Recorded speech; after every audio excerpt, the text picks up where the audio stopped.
Olá pessoal, bom, vamos dar continuidade à resolução das nossas listas de exercícios da disciplina de matemática discreta. A lista que nós vamos resolver agora corresponde à aula de definições recursivas.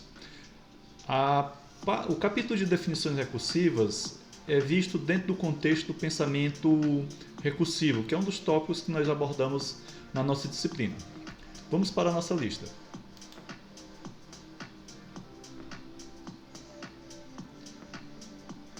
Nossa primeira questão, ela diz o seguinte: dê uma definição recursiva para o conjunto X de todas as cadeias binárias com um número par de zeros. Então veja bem, a gente vai construir uma definição recursiva destinada a uma cadeia binária, né, para todas as cadeias binárias, que tenha um número par de zeros. Bem, observe que é bastante simples, as definições recursivas elas são bastante intuitivas, né? Então veja bem, para definir recursivamente o conjunto X de todas as cadeias binárias com número par de zeros, nós precisamos primeiro estabelecer um caso base, né? Nesse caso, a cadeia vazia pertence a X, pois tem zero zeros, né? E no caso o zero é par. E nós vamos ter duas regras recursivas, a regra R1 e a regra R2. Na regra R1 nós vamos ter o seguinte: se W pertence a X, então W1 pertence a X. Ou seja, adicionar 1 mantém o número par de zeros. Então se eu adicionar pelo menos um 1, eu vou manter, né, o número de zeros par, né? Afinal de contas o W vai pertencer a X, ou seja, ele tem um número par de zeros. Já a regra R2, ela diz o seguinte: se W pertence a X, ou seja, se W já tem um número par de zeros, então W00 pertencerá a X, ou seja, adicionar dois zeros mantém o número par de zeros. Formalmente, nós podemos escrever da seguinte maneira, observe bem. A nossa regra base, né, nosso caso base vai ser que a cadeia vazia, que é simbolizada por essa letra grega, né, se não me engano é o epsilon, não estou lembrado se é o epsilon mesmo, mas eu sei que é uma letra grega, ela pertence a X. E a regra R1 diz o seguinte: se W pertence a X, então W1, uma concatenação de W com o número 1 vai pertencer a X também. Regra R2, se W pertence a X, então W00 também pertencerá a X. Ok? Vamos agora para a nossa segunda questão. A nossa segunda questão, que também é uma questão que envolve definição recursiva, ela diz o seguinte: defina um conjunto X de números da seguinte forma. Caso base, 2 pertence a X. Caso recursivo 1. Se X pertence ao conjunto X, então 10X, ou melhor, 10X, também pertence. Caso recursivo 2. Se X pertence ao conjunto X, então X mais 4 também pertence. Bem, a definição recursiva já está dada, né? O que é que nós vamos fazer? O que nós iremos fazer está dado pelos itens dessa questão. O item A diz o seguinte: liste todos os elementos de X que são menores do que 30. Ou seja, a partir da definição recursiva, nós vamos responder a essas questões. Ou seja, listando todos os elementos de X que são menores do que 30. É fácil perceber, né, a nossa resposta. Veja bem, para listar os elementos menores que 30, vamos aplicar as regras recursivamente. Então, essa questão é simplesmente a aplicação da definição recursiva. A partir dessa questão, você observa como é que as definições recursivas funcionam, pois a partir dela nós podemos construir objetos matemáticos. Veja bem, o caso base, 2 pertence a X, né? Afinal de contas o caso base é esse, né? 2 pertence a X. Aplicando a regra R1, né? Ou seja, multiplicar por 10. Então nós vamos ter 2, né, multiplicado por 10, aí nós temos 20. Aplicando a regra R2, nós vamos somar com 4, ou seja, 2, 6, 4, vamos ter esses elementos aqui, né, aplicando a regra R2 e esses elementos, certo? Então aqui nós temos a regra R2 aplicada. Portanto, né, nesse caso, uma vez que a gente aplica as regras, os elementos do conjunto X que são menores do que 30 são esses daqui, certo? Então, esse conjunto de elementos ele é construído a partir da definição recursiva que a gente viu anteriormente. Letra B. Explique por que não existem números ímpares em X. Bem, como vocês observaram, o caso base é 2. O caso recursivo 1 é x vezes 10. O caso recursivo 2 é x mais 4. Então já é fácil perceber que realmente, de acordo com essas regras de construção, né, com a definição recursiva, nós não poderemos ter elementos no conjunto X que sejam ímpares. Mas vamos ver a explicação formal. Para demonstrar que não existem números ímpares em X, né, temos que a base, o 2 é par, a regra R1, multiplicar um número par por 10 sempre resulta no número par, e a regra R2 diz o seguinte, somar 4 a um número par sempre resultará no número par. Então, essa é a explicação mais formal para que a gente possa entender por que no conjunto X nós não teremos números ímpares. Para completar, por indução, todas as operações preservam a paridade par, logo é impossível que nós tenhamos números pares. Passemos agora para a terceira questão. A terceira questão diz o seguinte: dê uma definição recursiva para um conjunto de números inteiros pares, incluindo ambos os inteiros positivos e negativos. Então, nessa questão, diferente da questão anterior, nós vamos ter que desenvolver a definição recursiva.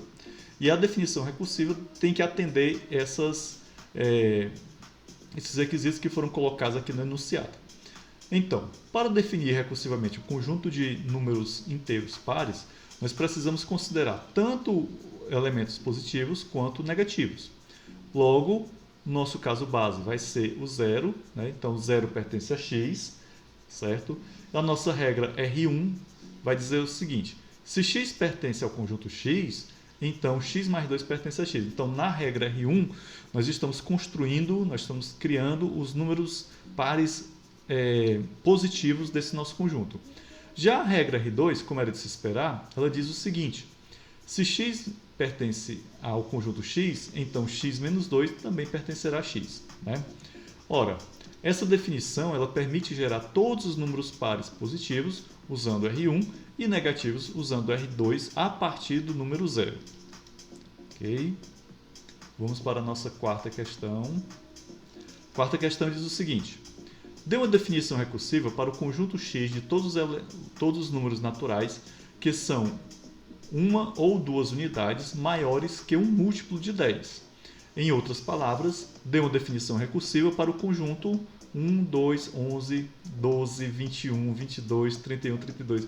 Então, o que é que nós temos aqui? A gente já tem o conjunto X, né? Pelo menos os primeiros elementos desse conjunto X. A gente sabe que esse conjunto X ele é o conjunto de todos os números naturais, números naturais, certo? É o conjunto dos números naturais, que são uma ou duas unidades maiores que um múltiplo de 10. Em outras palavras, né, a gente vai dar uma definição recursiva desse conjunto aqui. Bom, a gente já tem o conjunto, né, que é formado a partir dessa definição recursiva. O que é que nós precisamos fazer agora? Apresentar a definição recursiva.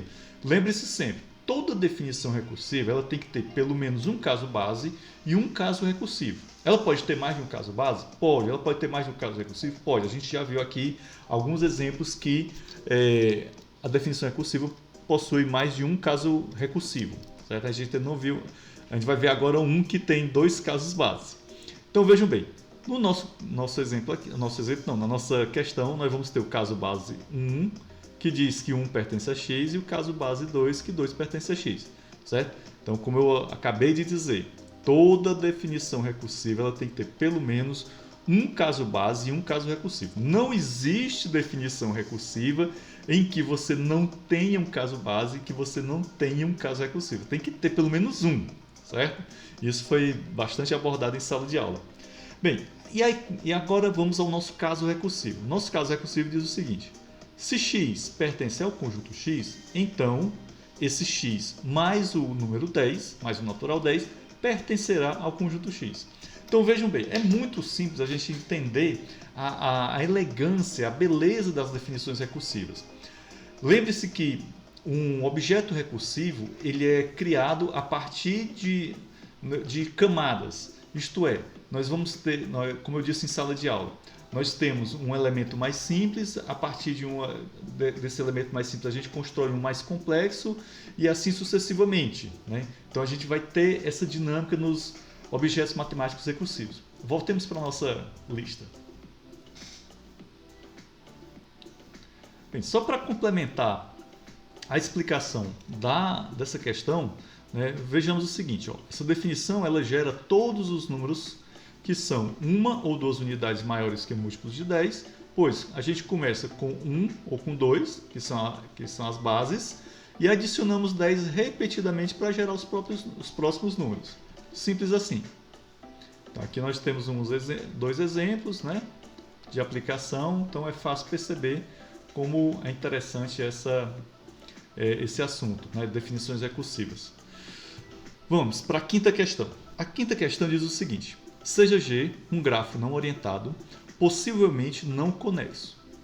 Então, temos aqui duas informações importantíssimas para compreender a dinâmica dessa questão. O grafo ele é não orientado e ele é possivelmente não conexo.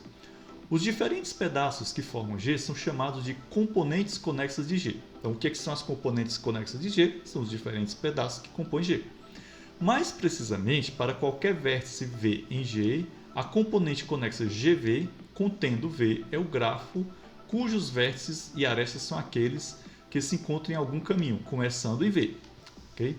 Então, aqui eu estou contextualizando esse grafo G.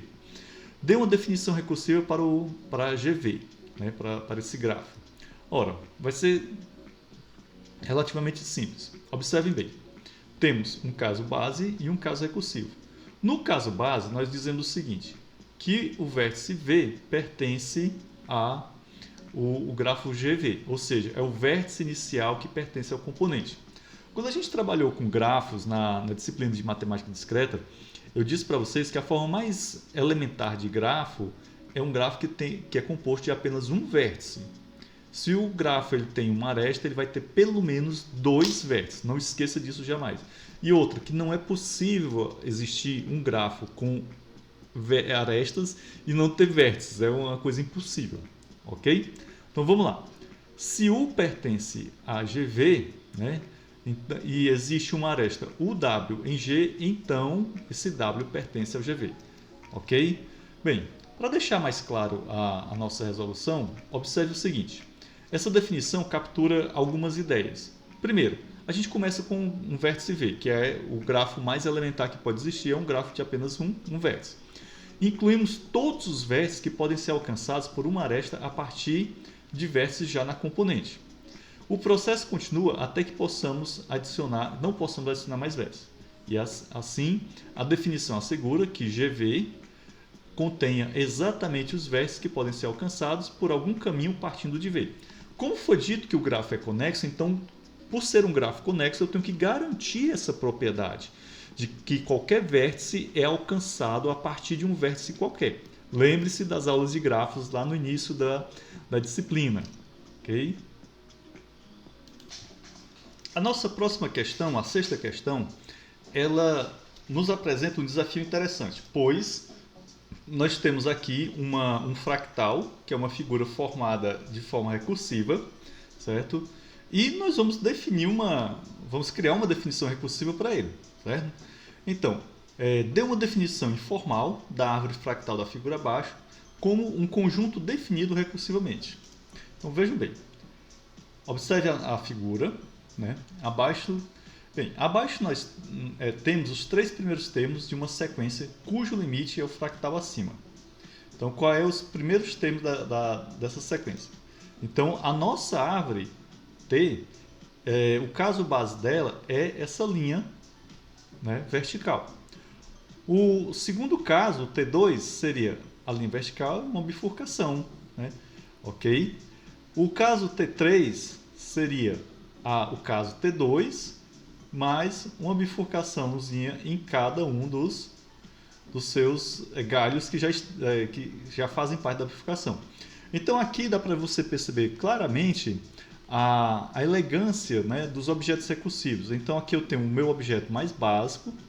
Esse segundo objeto, você pode observar que ele é construído a partir do objeto anterior, afinal de contas, essa parte aqui da árvore é nada mais nada menos do que a árvore T1, que a gente simplesmente adicionou esses dois galhos. A árvore T3, né, seria a árvore T1 aqui, a árvore T2 aqui, né, esses elementos, mais a árvore T1 e a adição desses outros dois elementos. Pronto, então acho que aqui fica mais fácil ainda de vocês entenderem, né, como é que funciona a questão da recursividade. Bem, mas vamos aqui à nossa questão, né? Para a gente definir informalmente a árvore fractal mostrada, podemos observar que ela segue um padrão de ramificação. Que padrão é esse? Cada novo nível replica a estrutura anterior em escala menor. Então nós temos a estrutura anterior replicada em escala menor. Analisando os três primeiros termos, T1, T2 e T3, nós podemos estabelecer o seguinte. Caso base, T1 é uma linha vertical simples. Certo? Então, caso base é essa linha vertical simples, então muito simples ainda. Regra recursiva R. Para construir Tn a partir de Tn-1, lembre-se, n-1 é o que? O caso anterior ao caso n. Tome Tn-1, no topo do ramo terminal adicione duas ramificações em forma de y, né, que foi feito em T2. Cada nova ramificação deve ter um comprimento proporcional a 1/2 do comprimento do ramo que gerou. Então você vai observar que esses dois raminhos aqui, eles correspondem à metade desse ramo que gerou, né? Ou seja, o caso T1. Esses dois raminhos aqui, eles correspondem à metade desse daqui, e assim sucessivamente. Então é tanto que a árvore vai ficando miudinha. Vamos voltar aqui para a figura original, né? Ela vai diminuindo cada vez mais, certo? Continuemos então. O ângulo entre as ramificações deve ser constante, ou seja, aproximadamente 30 graus em relação à vertical, certo? Bem, aqui a gente tem as nossas regras colocadas de forma mais informal. Bem, e agora, formalmente falando, né? Formalmente falando, a gente pode definir o conjunto T de todas as árvores da sequência da seguinte forma. Caso base, a árvore inicial T1 pertence a T, ou seja, é uma linha vertical. Caso recursivo, se A pertence a T, né, ou seja, se A pertence à árvore, então B pertence a T, onde B é obtida adicionando duas ramificações em Y no topo de cada ramo terminal. Ok? Então, dessa forma, a gente pegou aquelas ideias que a gente colocou de maneira informal anteriormente e aí a gente deu uma melhorada no formalismo dela. Certo? Para a gente concluir a resolução dessa questão, é importante destacar o seguinte, que essa definição recursiva, ela captura a natureza autossimilar do fractal. Então, a natureza autossimilar do fractal é uma importante expressão, onde cada nível da árvore é construído a partir do nível anterior, o padrão de ramificação se repete em escalas cada vez menores, o limite dessa sequência de transformações resulta na árvore fractal completa. E a estrutura final exibe uma autossimilaridade, que é, no caso, uma característica típica dos fractais. Ok? Bom, dito isso, a gente conclui essa nossa lista de exercícios e é interessante a gente tentar entender, né, como esse conteúdo, qual é a importância, qual é a relevância desse conteúdo para a formação em computação, né? Bem, primeiramente vale a pena dizer que as definições recursivas, que foi o tema central desse exercício, elas representam um dos pilares fundamentais na formação de cientistas da computação. Esse conteúdo, trabalhado na disciplina de matemática discreta, serve como ponte crucial entre o pensamento matemático abstrato e as aplicações práticas em ciência da computação. Então, que habilidades específicas a gente pode desenvolver por meio desse conteúdo? Primeiro, pensamento recursivo, né? A ideia do pensamento recursivo. Os exercícios da lista desenvolvem a capacidade de pensar recursivamente, que é uma habilidade importante para projetos de algoritmos eficientes, resolução de problemas complexos através da decomposição em casos mais simples, compreensão de estruturas de dados fundamentais como árvores e grafos. Abstração matemática. A formalização de definições recursivas ajuda os estudantes a, primeiro, desenvolver rigor matemático no pensamento. 2. Compreender a importância de casos base e regras de construção. Ou seja, traduzir problemas práticos para uma linguagem formal. Fundamentação de disciplinas avançadas, né? Então, esses conceitos que a gente trabalhou, eles servem como base para teoria da computação, compiladores, linguagem de programação, estrutura de dados avançadas e algoritmos. E quais seriam as aplicações práticas desse conteúdo? Primeiro, desenvolvimento de software, né? Compreensão profunda de estruturas de dados recursivas, como listas encadeadas, árvores, algoritmos de travessia em grafos, parsers e interpretadores, né? Sistemas de arquivos. Na análise de problemas, né?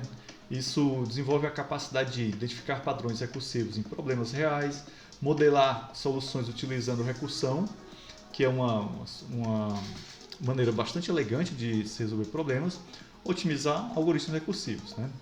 E quais seriam as competências transversais que a gente pode desenvolver utilizando esse tipo de conhecimento, né? Pensamento lógico-matemático já foi bastante enfatizado, a decomposição de problemas complexos, identificação de padrões, modelagem de sistemas, né? A capacidade de representar estruturas complexas, definir regras de construção claras e a compreensão de sistemas hierárquicos. Bom, para o mercado de trabalho, a gente poderia dizer que o domínio de definições recursivas ela vai contribuir para quê? Bom, primeiro, na área de desenvolvimento de software mais eficiente e mais elegante, capacidade de trabalhar com estruturas de dados complexas, habilidade de otimizar algoritmos e sistemas e compreensão profunda de paradigmas de programação. Certo? As definições recursivas, aparentemente abstratas, elas são fundamentais para formar profissionais que sejam capazes de pensar de forma sistemática e rigorosa, desenvolver soluções elegantes e eficientes, compreender estruturas computacionais complexas, adaptar-se aos novos paradigmas e às tecnologias. Enfim, a lista de exercício que foi apresentada, ela trabalha com habilidades de forma gradual e sistemática que permitem aos estudantes, né, desenvolver não apenas o conhecimento técnico, mas também uma forma particular de pensar, que é uma característica dos bons profissionais de computação. Dito isso, a gente conclui aqui a nossa resolução de lista e até a próxima.